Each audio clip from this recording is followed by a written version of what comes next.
Berlatar di negara Cina, cerita diawali dengan memperlihatkan sebuah berita di mana kasus penculikan anak semakin merajalela di salah satu daerah, lebih tepatnya di wilayah kota, di mana polisi mulai bergerak untuk melakukan interogasi terhadap keluarga para korban demi memulai penyelidikan lebih lanjut.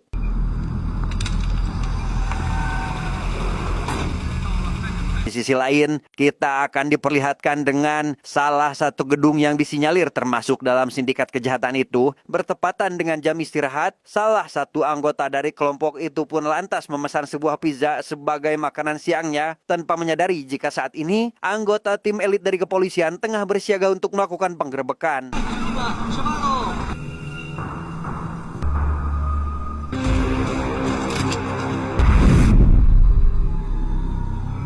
Dan kisah akan berfokus pada pemimpin pasukan elit bernama Lin. Ia mahir dalam pertarungan jarak dekat sekaligus merupakan penembak jitu, di mana hal itu terbukti dari cara menembaknya yang tepat sasaran dan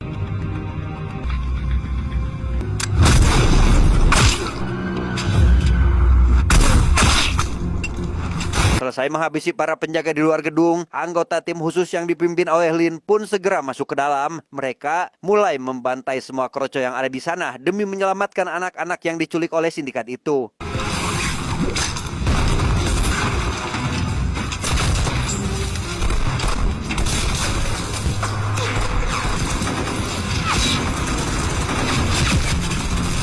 Setelah salah satu pria menunjukkan korban hasil penculikan, dirinya mengancam akan meledakkan semua orang yang ada di tempat itu. Namun dengan kemampuan dan skill menembaknya yang mumpuni, Lin dapat menghabisinya lebih dulu. Namun kali ini mereka dihadapkan dengan alat pemicu 2 buah bom yang jaraknya berjauhan satu sama lain.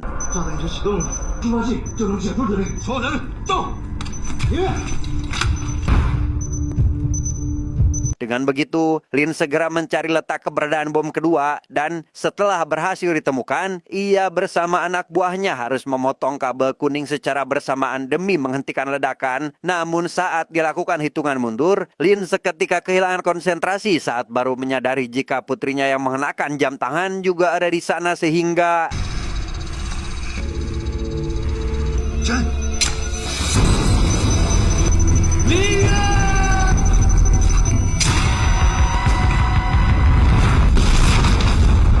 Satu tahun kemudian, Lin saat ini bekerja sebagai tukang reparasi jam. Ia memilih pensiun dari tim khusus akibat kesalahannya waktu itu yang mengakibatkan semua anggota tewas sekaligus kehilangan putri kesayangannya. Pagi itu, dirinya dihampiri 2 orang preman yang ingin meminta jatah bulanan dan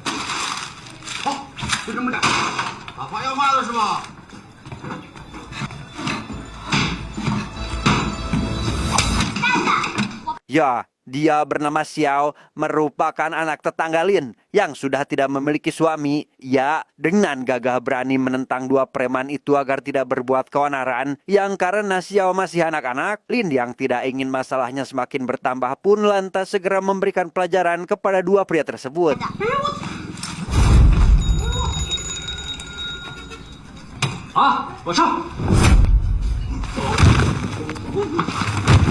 Setelah Lin pergi untuk mengantarkan jam milik customer, ibu Xiao yang baru pulang kerja bernama Yuli langsung mengajak putrinya masuk ke dalam rumah. Ya, sedikit mendidik Xiao dalam hal berbicara manis dan berperilaku rajin demi mendapatkan perhatian. Karena hanya dengan cara seperti itu, orang lain akan merasa kasihan kepadanya.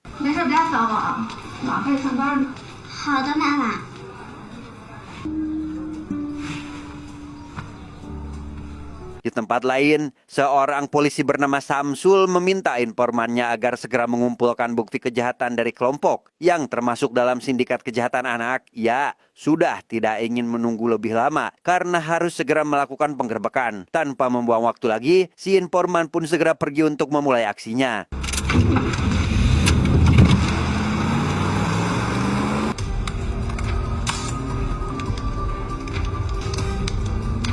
Setelah berhasil memasukkan data terkait bukti kejahatan pada sebuah flashdisk, si informan yang seharusnya langsung memberikan flashdisk tersebut kepada Samsul malah mampir ke sebuah klub malam sehingga kandaslah sudah perjuangannya selama ini karena pengkhianatannya diketahui oleh tangan kanan bos organisasi yang bernama Sony sehingga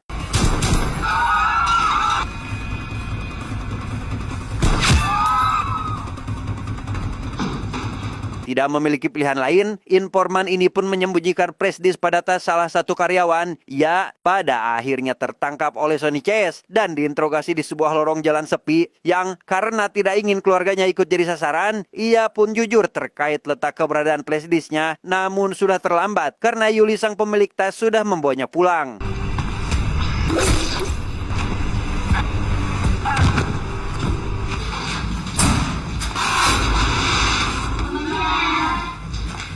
Setelah berbelanja, Lin melihat Xiao ada di depan tokonya dengan sepucuk surat untuknya dari Yuli, di mana Xiao yang tidak bisa pulang ke rumah saat ibunya bekerja lantas meminta Lin agar memberinya makan, dan sebagai ganti, ia akan mengganti uang yang digunakannya dalam 1 bulan sekali.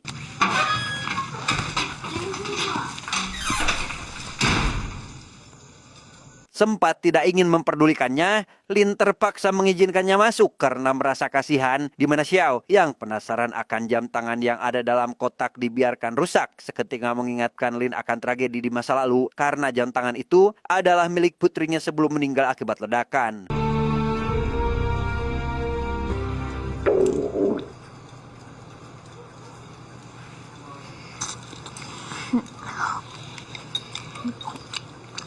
Setelah makan bersama, Lin dibuat emosi tatkala menyadari Xiao tengah mengoprek jam rusak milik putrinya. Ia langsung menyuruhnya pergi dan tidak ingin melihatnya datang ke tempat ini lagi. Namun siapa sangka, jam itu rupanya kembali berfungsi padahal dirinya tidak memiliki komponen sama untuk memperbaikinya.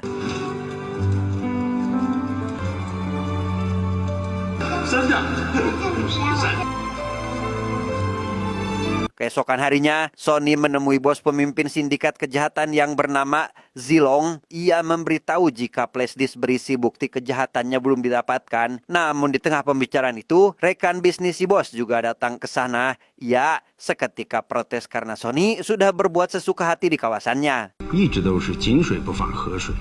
这次你的兄弟明目张胆抢了我的地盘，大哥，瞧你说的。 Dengan sangat murah hati, Zilong meminta pria itu agar duduk terlebih dahulu. Ia ingin membicarakan hal ini secara baik-baik demi menjaga hubungan kerja sama mereka. Namun tanpa kita semua sadari, si bos yang pada kenyataannya tidak terima akan pernyataannya itu pun langsung habisinya saat itu juga.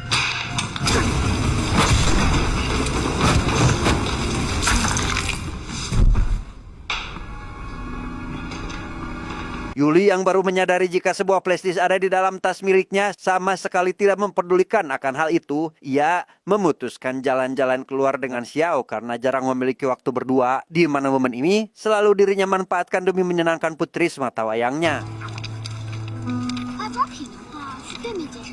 Seperti biasa, Lin kembali melihat Xiao ada di depan toko miliknya. Ia yang mengetahui jika Yuli sibuk bekerja pada malam hari, kali ini dengan baik hati menemaninya. Yang mana di situ, Xiao menunjukkan hasil lukisan yang memperlihatkan seorang ayah dan anak sebagai hadiah untuk Lin yang baik hati kepadanya.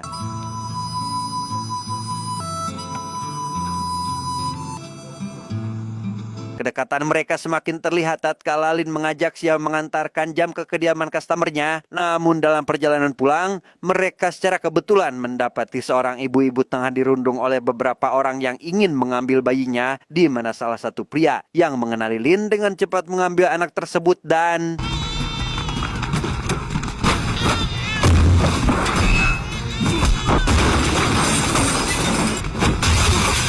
Sesampainya di toko yang menjadi kediamannya selama ini, Lin yang baru selesai menyiapkan makan siang dibuat terkejut tatkala menyadari jika Xiao sering melakukan penipuan dan pencurian barang milik orang lain. Bahkan jam tangan dari tokonya juga ada di dalam tas sehingga membuatnya kecewa dan mengusirnya dari tempat itu.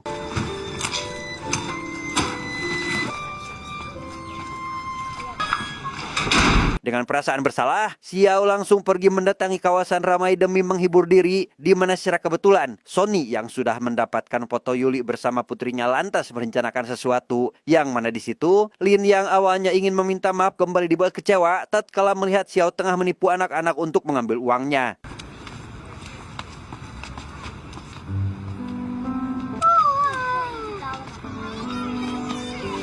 Menyadari hal itu, Xiao segera mengejar Lin untuk memberitahukan apa yang dideritanya. Ia merasa sakit hati karena melihat anak lain seusianya memiliki seorang ayah dan selama ini Xiao menganggap Lin sebagai sosok ayah bagi dirinya. 别人都有爸爸，我凭什么没有？但是我想融入他们。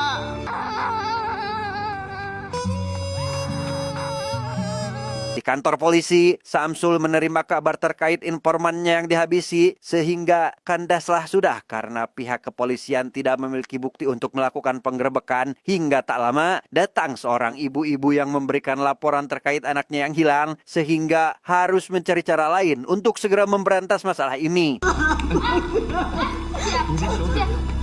先冷静一下。您先别伤心，来这边。 Xiao sendiri kini didampingi ibunya untuk membeli beberapa paket pizza. Ia memberikan salah satu kotak pizza itu untuk anak-anak yang ada di sana. Dan setibanya di rumah, dirinya yang ingin meminta maaf atas kesalahannya pada Lin pun menunggu di depan toko reparasi jam demi memberikan makanan itu secara langsung.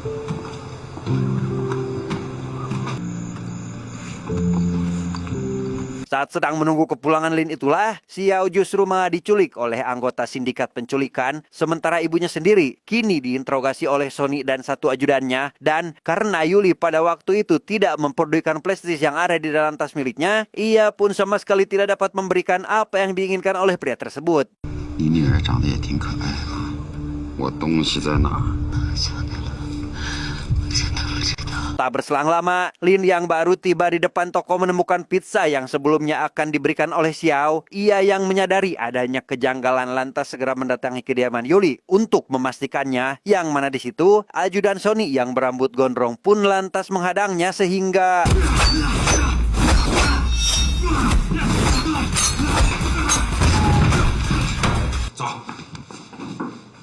Setelah Sony dan ajudannya melarikan diri, Lin menghampiri Yuli yang saat itu tengah sekarat. Ia diminta agar menyelamatkan Xiao dari para penculik itu karena meskipun dirinya jarang memiliki waktu untuk putrinya, Yuli sebagai ibu tetap sangat menyayanginya.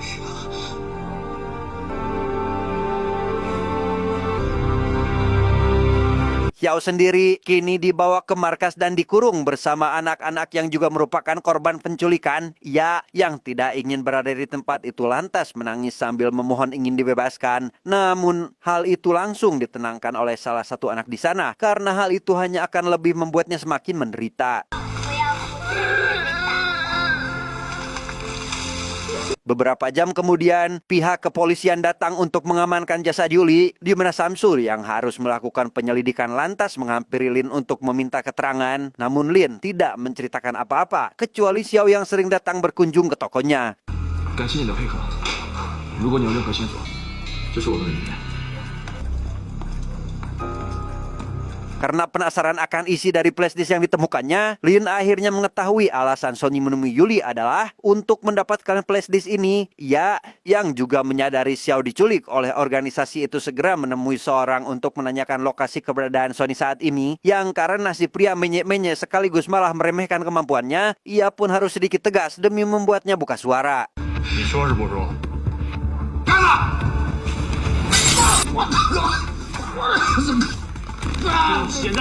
Sesuai informasi yang didapatkannya semalam, Lin segera pergi ke toko pizza untuk memastikannya. Ia bertemu dengan salah satu karyawan toko yang sebelumnya pernah terlihat dalam aksi penggerebekan tahun lalu. Menyadari jika orang ini ada kaitannya dengan organisasi, Lin pun langsung menghajarnya saat itu juga.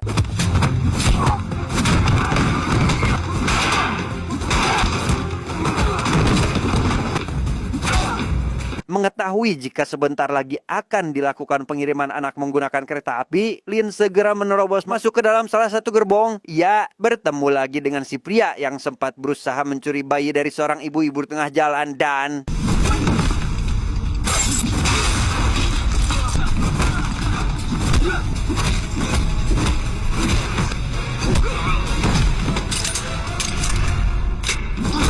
Setelah Lin mengantarkan para korban ke kantor polisi, Samsul yang merasa curiga jika anak-anak tersebut diselamatkan olehnya pun lantas memperlihatkan secarik foto untuk memastikannya. Namun meskipun hal itu memang benar, rekan sesama polisinya yang ada di sana belum mengetahui terkait siapa Lin yang sebenarnya. 带进做笔录，赶紧通知父母。行，我带你们去找爸爸妈妈，好不好？没事没事，别着急。 Tak berselang lama, Lin yang saat ini tengah melakukan pencarian dihubungi Samsul yang sudah mengetahui latar belakangnya di masa lalu. Ia diminta agar jangan gegabah mengambil tindakan karena bukan lagi anggota kemiliteran. Tanpa memperdulikan hal itu, Lin tetap akan melakukan apapun sesuai kehendaknya.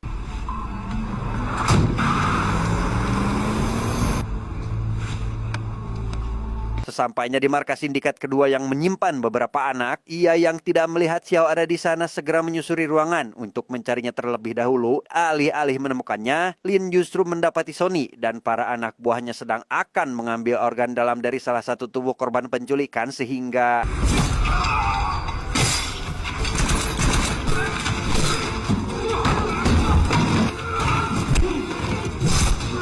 Selesai dengan para kroco, Lin langsung dihadapkan dengan si ajudan. Ya, cukup dibuat kewalahan oleh orang tersebut yang menggunakan sebilah pisau sebagai senjatanya. Namun Lin tetap unggul dan mampu mengembalikan keadaan.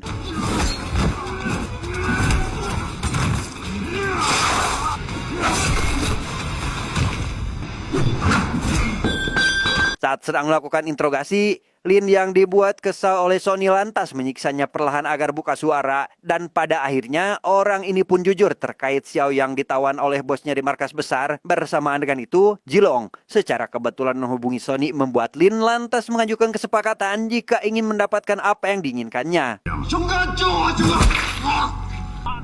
你们要找东西在我这儿。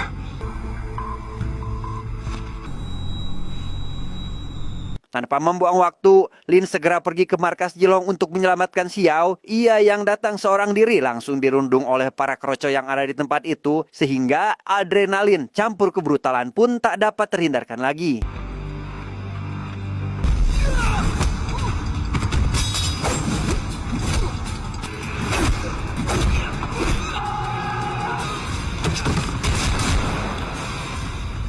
Sesampainya di atap gedung, Lin segera meminta Zilong agar melepaskan Xiao. Ia memberikan flashdisk berisi bukti kejahatan sindikat sebagai bahan tukar. Alih-alih mengikuti prosedur sesuai kesepakatan mereka sebelumnya, Zilong justru malah menyuruh ajudannya yang berbadan tinggi besar untuk melakukan duel dengan Lin dan...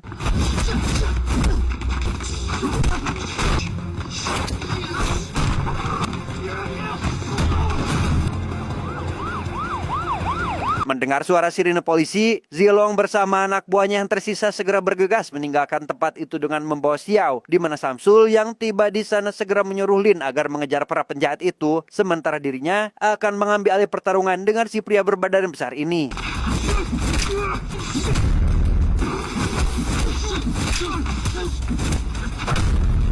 Meskipun dibuat kewalahan, Samsul yang kurang ahli dalam urusan bertarung menggunakan akalnya untuk memberikan perlawanan. Ia berhasil menempatkan lawannya itu pada tempat di mana sebuah pagar besi akan menoyot dan...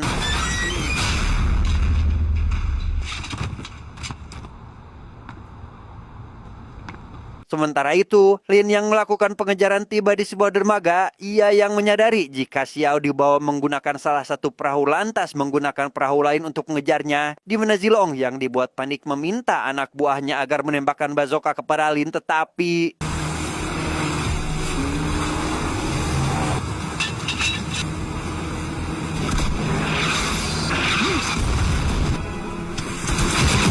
Setelah aksi kejar-kejaran yang cukup melelahkan, Zilong akhirnya berhenti di pinggir sungai. Ia mengancam akan menghabisi Xiao jika Lin tidak membuang senjatanya. Dan dalam detik ini, Zilong masih bisa tertawa bahagia melihat Lin menderita sampai akhirnya...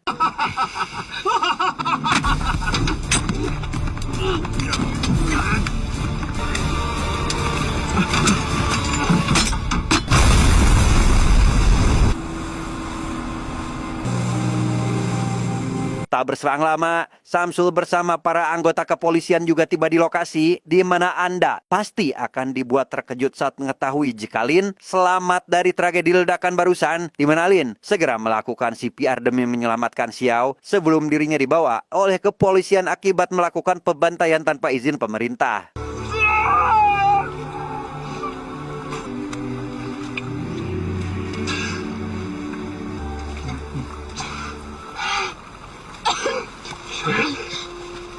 Di sana Xiao berterima kasih sekaligus berjanji akan berubah dari kebiasaan buruknya. Ia tidak memiliki siapa-siapa lagi termasuk ibu dalam kehidupannya ini. Dan kini harus menerima kenyataan hidup seorang diri karena Lin akan segera dimasukkan ke penjara akibat berusaha menyelamatkannya.